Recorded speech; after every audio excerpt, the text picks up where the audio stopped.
ரிதன்யாவோட கையை கட்டி போட்டு அந்த பொண்ணை பேச விடாம அவளோட முன் பின் உறுப்புக்கள்ல வைக்கக்கூடாத சில பொருட்களை எனக்கு சொல்றதுக்கே வாய் கூசுது. என் மனசை திடப்படுத்திட்டு தான் இதை நான் சொல்றேன்.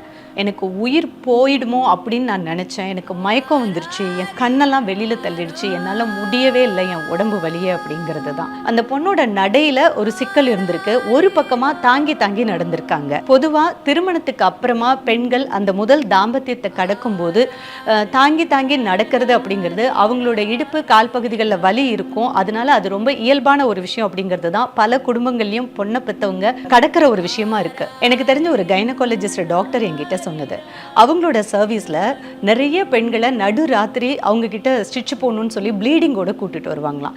ஏன்னா முதல் தாம்பத்தியத்தில் அந்த ஆண் முரட்டுத்தனமா இருக்கும்போது அவங்களுடைய பிறப்புறுப்பு கிழிந்து நிறைய ப்ளீடிங் ஆகும்போது இவங்க கிட்ட வரும்போது இவங்க ஸ்டிச்சிங் போட்டு திட்டி நான் அனுப்பியிருக்கேன் அப்படின்னு சொன்னாங்க. ஆண் குழந்தைகளுக்கும் ஆண் குழந்தைகளை பெற்ற பெண்களுக்கும் தன் வீட்டுக்கு வர பெண்ணை எப்படி நடத்தணும், எப்படி அன்பா பார்த்துக்கணும் அப்படிங்கிறத தானே நம்ம சொல்லி கொடுக்கணும்.